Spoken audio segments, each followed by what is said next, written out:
Oi gente, aqui é a Raíssa e no vídeo de hoje a gente vai conversar sobre o Portador da Espada da Cassandra Clare.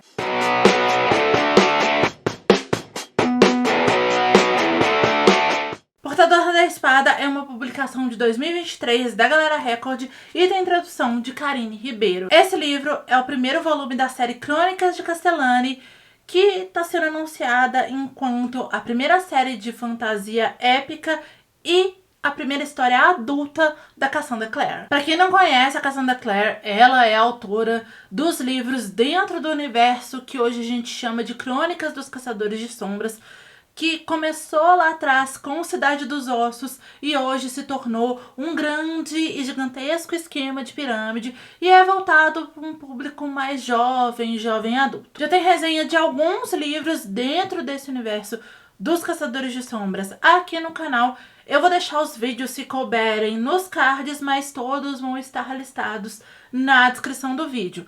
Como as Crônicas dos Caçadores de Sombras é um esquema de pirâmide, tem muita gente que tem um pouco de receio, não sabe como começar a ler a autora. Portador da Espada já inicia uma nova série da Cassandra Clare, mas que tá totalmente fora do universo dos Caçadores de Sombras, não tem nada a ver, então é uma ótima recomendação para quem quer começar a ler a autora, mas não quer entrar num gigantesco esquema de pirâmide. Eu já li e reli vários livros da Cassandra Clare, então a minha recomendação para quem for ler o Portador da Espada, sendo fã ou não sendo fã da autora, é não confiar muito nessa frase aqui escrita série de fantasia épica não, tá? Porque pelo menos nesse primeiro livro eu não vi nada de épico aqui. Quanto a ser uma fantasia adulta, bem, o livro até é, tá? Eu não recomendaria esse livro para leitores muito jovens, tá? É realmente uma história mais adulta. O jeito dela de escrever, embora seja parecido com o que a gente já viu dela escrevendo para jovens, mas a história em si tem elementos que tornam esse livro uma história adulta. A questão é que eu acho que essa junção da informação do livro ser épico com uma fantasia adulta, às vezes pode gerar no leitor uma expectativa de algo que o primeiro livro, pelo menos dessa série, ainda não entregou. Esse livro tem 3 protagonistas, o Kel, o Connor e a Lynn. O Kel é o portador da espada do título. Ele foi tirado de um orfanato pela família real quando ele era criança e foi criado junto com o príncipe Connor. Ele foi treinado para ser o portador da espada. O que é o portador da espada? É uma espécie de guarda-costas Premium Plus, tá? O que acontece? Além de estar ali o tempo todo do lado do príncipe e ser orientado a defender o príncipe em caso de alguém tentar atacá-lo, enfim, dar a sua vida de fato pelo príncipe, ele assume o lugar do príncipe em compromissos públicos quando a vida dele pode estar em risco de alguma forma. E como é que isso é feito?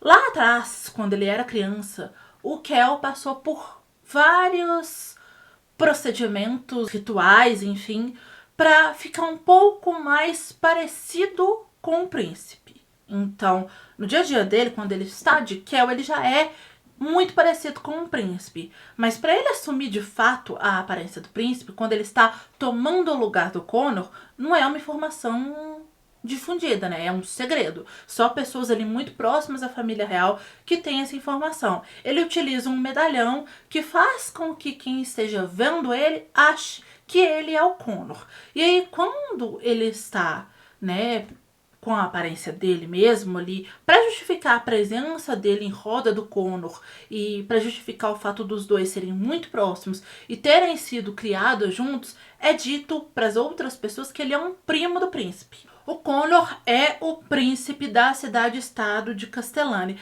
E ele faz pouca coisa nesse livro, além de se meter em todo tipo de encrenca e em festas em bordéis, tá? E implicar com a Lynn quando ele conhece ela. No final do livro, ele já parece que acorda um pouquinho para a vida e começa a se envolver um pouco mais ali na trama política que está se desenrolando. Então eu acho que nos próximos livros, esse é um personagem que a gente vai ver crescer na história. A Lynn é uma médica Ascar que vai cruzar o caminho do Kel e do Connor após ela ser convocada para o Palácio Real para poder cuidar do príncipe. A comunidade Ascar, ela é muito tradicional. Então, para Lynn conseguir a autorização dela para estudar medicina foi muito difícil. E por ela ser uma médica, ela é vista meio que como uma mulher diferente e disruptiva dentro desse microcosmos aí da comunidade Ascar. E por conta desse conservadorismo da comunidade Ascar, principalmente do governante deles, ela acaba não tendo os mesmos direitos e o mesmo respeito que os seus colegas médicos Ascar homens. O detalhe é que ela é melhor que todos eles. Aqui a gente tem um contexto em que um evento conhecido como ruptura fez com que toda a magia, ou a maior parte da magia existente no mundo, desaparecesse. E o desaparecimento dessa magia tá ligado à história Ascar, como a gente vê em alguns pequenos trechos que tem antes de alguns capítulos do livro que vão contar exatamente essa história. Isso tá ligado ao passado do povo Ascar. O único tipo de magia que restou aqui é chamado de gemataria e só é praticada pelos Ascar e ele é utilizado muito em curas. Ele tá ligado, como o nome eu acho que talvez seja autoexplicativo, a pedras, e a gente vai ver a Lynn utilizar esse recurso, essas gemas, para poder curar os seus pacientes. Os Ascar são um povo sem pátria. A cidade-estado de Castellane acolheu eles, mas também assim, não tanto. Porque o que acontece? Eles vivem no Saúde, que é, deixa eu ver se eu vou conseguir mostrar para vocês aqui, ó. O Saúde está, gente, aqui, ó. É uma cidade murada dentro de Castellane. E aí os Ascar vivem ali, só podem viver ali. Eles até podem sair do Saúde e trabalhar em Castellane durante o dia, tá? Eles precisam voltar para o Saúde antes de anoitecer. Todos eles. O Ascar que for pego do lado de fora do Saúde depois desse toque de recolher, ele precisa ali prestar esclarecimentos. Eles também, quando eles estão em Castellane, eles precisam usar roupas cinzas para que eles sejam identificados. Outro personagem que eu acho que é importante destacar, que é o Rei dos Ladrões. Ele é um personagem meio misterioso aí, que o rei de Castellane sabe sim que ele existe, mas parece que eles meio que têm ali um acordo velado. Esse Rei dos Ladrões, ele meio que tem esse acordo com o rei porque faz parte da ordem da cidade, assim, sabe? E eu tenho uma teoria sobre quem de fato ele é, porque não é dito o nome dele. Mas eu não vou falar aqui, porque caso essa minha teoria esteja correta, isso vai ser spoiler, eventualmente. Então, assim, é melhor ficar quieta. Mas o que eu achei curioso a respeito desse Rei dos Ladrões é que a descrição dele, física, e a forma também como ele controla ali o submundo de Castellane, me lembrou muito o Cass de Six of Crows. Principalmente a descrição física, tá? Pra ele ser igual ao Cass, só faltou ele usar luva, porque o resto é muito similar. E eu achei interessante essa similaridade, e não acho impossível de isso ser de fato uma homenagem, porque a Leigh Bardugo e a Cassandra Clare são amigas, elas escrevem juntas, então assim, eu acho que é bem possível a gente encontrar referências na história de cada uma delas. E esse Rei dos Ladrões, eu acho que ele vai ser importante pra história, porque o título do próximo livro é O Rei dos Ladrões. A trama principal desse livro vai se desenrolar após o príncipe Connor sofrer uma tentativa de assassinato.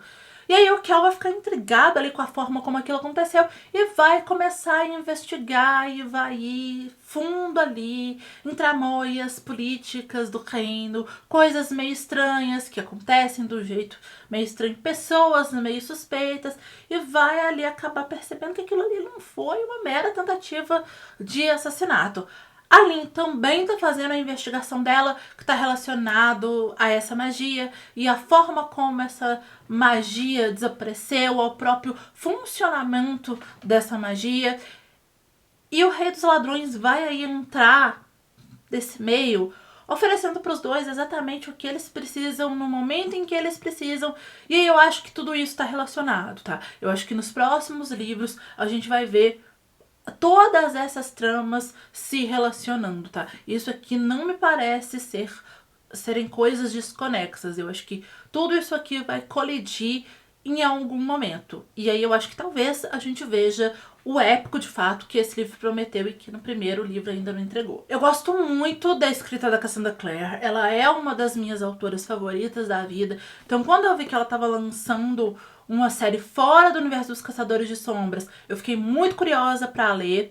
É evidente aqui que ela quis desenvolver uma história mais complexa do que o universo dos Caçadores de Sombras e que ela quis fazer algo realmente mais aos poucos, assim, construindo a história dela mais lentamente.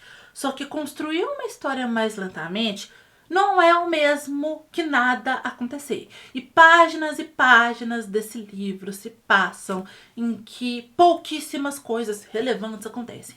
A gente passa em alguns momentos vendo os personagens só vivendo a vida deles. E aí é um só viver a vida de uma forma com coisas que não são tão relevantes assim pra trama que tá acontecendo aqui. Por exemplo, várias das festas em que o Connor e o Kel vão são supérfluas, sabe? Algumas acontecem algumas coisas importantes, mas em outras, assim, a autora poderia ter cortado isso e desenvolvido um pouco mais a trama política da história. Eu acho que se ela tivesse desenvolvido um pouco melhor esse pano de fundo político, que é o que vai culminar no final desse livro especificamente, eu acho que ficaria mais épico já nesse livro, né? Esse épico que a frase promete, já viria pelo menos um indício um pouco mais forte disso. Mas mesmo assim, eu acho que ela conseguiu me deixar curiosa pro próximo livro, por conta desses elementos que ela insere no livro e que ela faz isso muito bem. Eu acho, assim, de fato, que isso vai se conectar